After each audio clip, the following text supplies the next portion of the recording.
Bismillahirrahmanirrahim.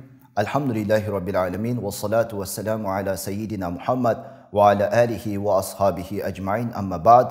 Assalamu alaikum ve rahmatullahi ve barakatuh. Қадірлі көрермендер, міне бүгін Алланың қалауымен біз сүннет бойынша намаз оқу дәрістерімізді әрі қарай жалғастырамыз. Бүгінгі қозғалатын тақырып намаз сәтіндегі қирағат оқу мәселесі. Осыған орай екі хадисті алып талдайтын болсақ, бірінші хадисте былай делінеді. Ан Жабир ибн Абдилла радиаллаху анхума ани наби саллаллаху алейхи ва саллама қал: Ман кана лаху имамун фақираатуху лаху қираатун деп келеді.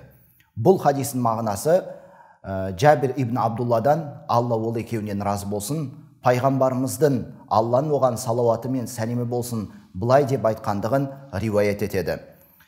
Кімнің егер алдында намаз сәтінде имамы бар болатын болса, онда имамның қирағат еткені өзінің қирағат еткені болып есептелінеді делінеді. Қирағат ету дегеніміз намаз оқушының намаз сәтіндегі әрбір ракағаттағы Фатиха сүресін оқуы, немесе қосымша Зам сүресі, басқа бір аяттарды қосып оқуды қирағат деп айтады екен.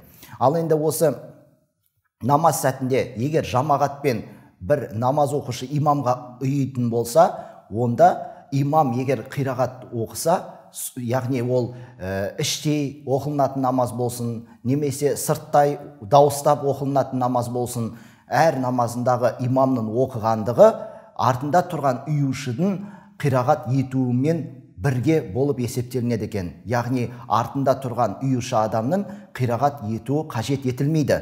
Бұл хадис, жаңағы айтылған хадис, хадистанушылар айтады, бұл жердегі жеткізуші тізбектер сахих жолмен келген, және осы хадистің сахих дұрыс болуыны шарттары Бухари және имам Муслимнің сахих болу шарттарына, талаптарына сәйкес келетін хадистердің бірі болып есептелінеді деп ғалымдар айтқан екен.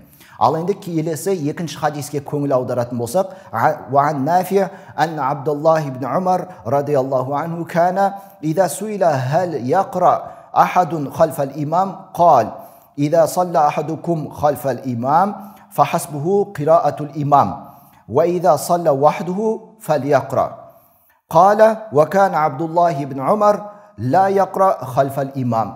Енді осы хадистің қазақша мағынасына тоқталатын болсақ, Нафи'тен риуаят етілінеді, Абдулла ибн Умардың, Алла одан разы болсын, одан сұрайтын еді, имамның артында тұрып бір нәрсе оқу керек па, яғни қирағат жасау керек па деп сұрайтын еді. Сонда Абдулла ибн Умар былай деп жауап берген екен: егер кімде-кім сендерден имамның артында тұрып намаз оқитын болса, онда имамның қирағат еткені оған жеткілікті.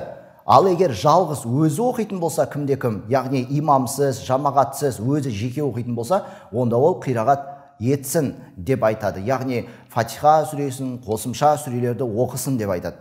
Осындай шартпен пайғамбарымыздан намаз оқығанын көріп, және сол намазға сәйкес өздерде солай сахабалар намаз оқып, хадистермен бізге осылай жеткізген екен. Имам Малик айтады, Алла оны рахымына бөлесін, Абдулла ибн Умар жаңағы хадисті риуаят етіп сұраққа жауап берген сахаба, ол еш уақытта имамның артында тұрып, ұйып тұрып, қосымша қирағат өзінің ішінен оқымаған еді деп айтылынады.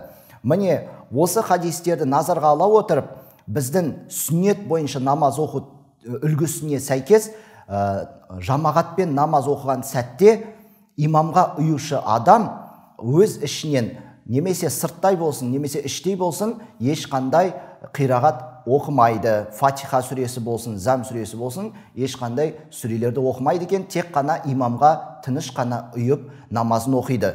Ал енді оның имамның артынан ұйушы адамның оқу керек болған нәрсесі намазда оқылынатын дұғалар екен. Яғни ол субханака дұғасы болсын, жаңағы рукухте, сәждеде оқылынатын сөздер болсын, немесе аттахият, салли барик, Раббанан айтатын дұғаларды соны имамға ұйушы адам міндетті түрде оқиды екен. Міне олай болатын болса, біз намазымызды дұрыс орындайық, сүннетке сәйкес болуына мән берейік. Осы дәрістерімізді өткізіп алмауларыңызды сұраймыз. Алла тағала баршамыздан разы болсын. Ва ахиру дауана анилхамдулиллахи роббил аламин.